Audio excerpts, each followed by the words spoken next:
नमस्कार दोस्तों, welcome back to my channel जहां आपको मिलता है सिर्फ और सिर्फ एंटरटेनमेंट। और आज मैं लाया हूँ पनिशर की ब्रांड न्यू सीरीज।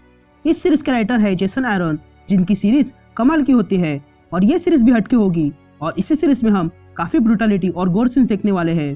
तो वीडियो अगर अच्छा लगे तो लाइक कर देना और चैनल पे नए हो तो सब्सक्राइब कर देना।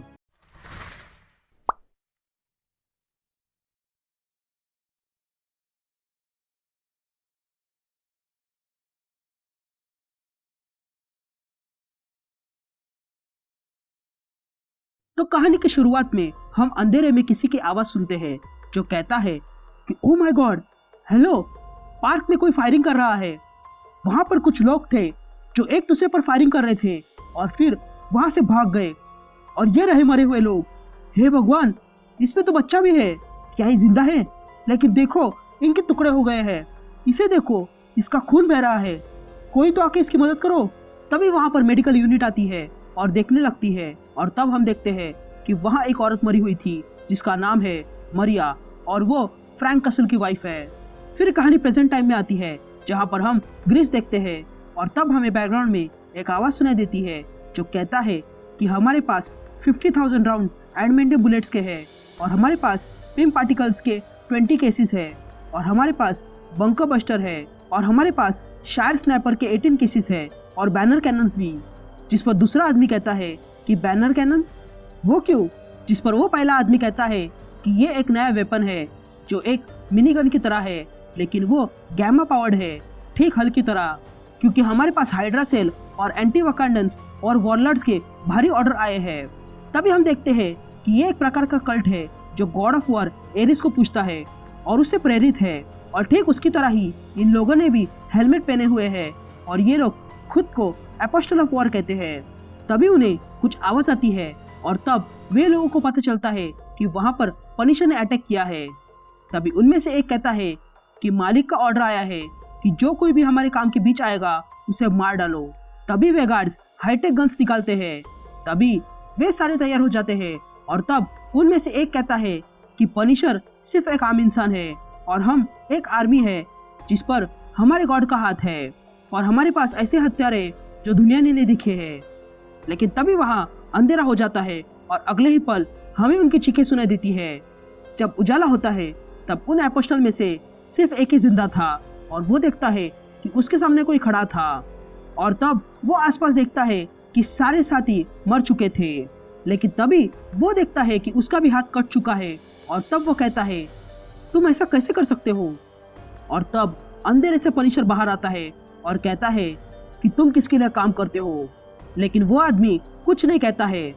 तभी पनिशर कहता है कि हाइड्रा सेल खत्म हो चुका है, वॉरलॉर्ड्स मर चुके हैं, और हेटमॉन्गर भी हफ्ते भर में खत्म हो जाएंगे। यानी कि तुम्हारे हर एक क्लाइंट खत्म हो चुके हैं। तो बताओ, तुम किसके लिए काम करते हो? जिस पर वो आदमी कहता है कि तुम्हें कोई आइडिया नहीं है कि मेरे साथ क्या होगा अगर मैंने उसके बारे में बता दिया तो। जिस पर पनिशर कहता है कि मैं जानता हूँ कि तुम्हारे साथ क्या होगा अगर तुमने नहीं बताया तो। जिस पर वो आदमी कहता है, तुम तो सिर्फ मुझे मारना चाहते हो, लेकिन वो हमारे साथ उससे भी बुरा करेगा। जिस पर पनिशर कहता है कि तुम्हारे जैसे लोगों के लिए मुझसे बुरा कोई नहीं है, या तो मेरे सवालों का जवाब दो या फिर अपनी गन उठा लो। जिस पर वो आदमी कुछ सोचता है और कहता है, ब्लेस द वॉर। और ये कहते ही वो आदमी गन उठा लेता है और पनिशर पे फायर करता है कि तभी पनिशर अपनी तलवार से उस आदमी का गला काट देता है।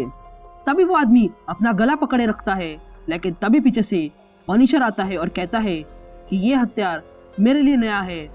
और ये कहते ही पनिशर उस आदमी के सीने में अपनी तलवार घुसा देता है और उसे मार डालता है।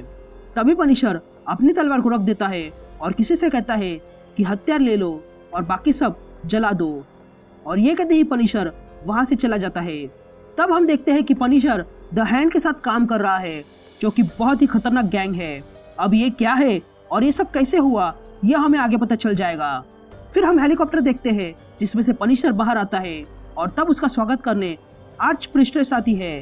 तभी पनिशर उस प्रिस्टेस से कहता है कि हमने उनके एक वेयरहाउस को खत्म किया है, लेकिन पता नहीं ये एपोस्टल ऑफ वॉर किसके लिए काम करते हैं।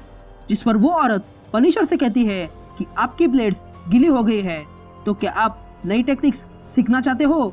जिस पर पनिशर कहता है कि क्या हंटर्स वापस आ गए हैं, जिस पर वो औरत कहती है कि हाँ वो आ गए हैं।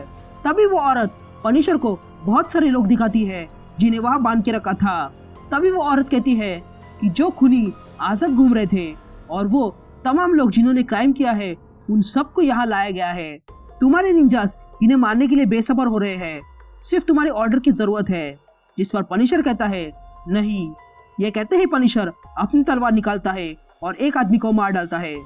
फिर कहानी कुछ हफ्ते पीछे जाती है जहाँ पर हम पनिशर को अपने रूम में घूमते हुए देखते हैं। लेकिन तभी उसे किसी की आवाज आती है और वो देखता है कि उसे द हैंड के निंजास ने घेर लिया था। तभी वो प्रिस्टेस वहां आती है और कहती है कि अगर पनिशर मारा गया तो ये लोग उसे भी मार देंगे। तभी कहानी प्रेजेंट टाइम में आती है जहां पर हम पनिशर को देखते हैं जो वहां लाए सारे क्रिमिनल्स को मार देता है और वहां से चला जाता है। तभी वो अपने चेंबर में आता है जहां पर बहुत सारे गन्स रखी हुई थी। तभी कहानी फिर से फ्लैशबैक में जाती है जहां पर हम पनिशर को देखते हैं जो द हैंड के निंजा से लड़ रहा था। तभी सारे निंजास पनिशर पे अटैक करते हैं, लेकिन पनिशर अपनी गन से निंजा को भूनने लगता है। लेकिन तभी एक निंजा अपना स्पीयर पनिशर के सीने में घुसाता है, लेकिन पनिशर उस निंजा का सर उड़ा देता है और एक एक करके सारे निंजास को मारने लगता है। तभी एक निंजा पनिशर की गन अपने तलवार से काट देता है और लात मारकर पनिशर को नीचे गिराता है। लेकिन पनिशर वहां पड़ा एक चाकू उठाता है और एक निंजा पर मारता है। लेकिन तभी एक और निंजा पनिशर के हाथ में मारता है, जिसके कारण पनिशर नीचे गिर जाता है। लेकिन तभी पनिशर नीचे से एक गन निकालता है और निंजास पर फायरिंग कर देता है। लेकिन वे निंजास पनिशर को धक्का मारकर एक रूम में फेंकते हैं, जहां पर पनिशर को एक चेन सॉ मिलती है, जिसे चालू करके पनिशर फिर से निंजास को मारता है। लेकिन वे निंजास पनिशर पर भारी पड़ने लगते हैं और उसे घायल कर देते हैं। लेकिन तभी पनिशर वहां पर ग्रेनेड फेंकता है और सारे निंजास को खत्म कर देता है। लेकिन जब धुआं हट जाता है तब पनिशर देखता है कि 4 निंजास अब भी जिंदा थे। लेकिन तभी पनिशर गन उठाता है और उन निंजास को मार डालता है। तभी वो प्रिस्टेस वहां आती है और पनिशर से कहती है कि मुझे बताओ ये इनमें से तुम्हारा कौन सा है। और ये कहते ही वो औरत पनिशर को 3 चाकू दिखाती है। लेकिन तभी पनिशर उस औरत के सर पे गन रखता है और कहता है कि किसने भेजा तुम्हें। जिस पर वो औरत के मुंह पर एक हल्की सी हंसी आती है और वो कहती है कि मैं जानती हूँ कि तुम यही कहोगे, लेकिन मेरे पास कुछ ऐसा है जो तुम्हारा इरादा बदल सकता है। तभी वो औरत कहती है कि ये टेस्ट लेना हमारे लिए बहुत जरूरी था, लेकिन हम जानते थे कि तुम ही जीतोगे। तभी पनिशर देखता है कि द हैंड के कुछ निंजास किसी को वहां ले आते हैं। तभी वो औरत कहती है कि हम यहाँ हथियार बनकर नहीं बल्कि रक्षक बनकर आए हैं और हम साथ में एक ऑफर भी लाए हैं जो तुम्हारी डेस्टिनी को फुलफिल कर सकता है। तो अब मुझे देखकर बताओ कि क्या तुम्हें कुछ ऐसा दिख रहा है जो तुम्हारा है। ये कहते ही फ्रैंक कुछ देख लेता है और हैरान रह जाता है। फिर कहानी प्रेजेंट टाइम में आती है जहाँ पर हम पनिशर को देखते हैं जो अपने कपड़े उतारकर एक औरत के साथ सो जाता है और तब ये रिवील होता है कि वो औरत कोई और नहीं फ्रैंक कसल की वाइफ मरिया है।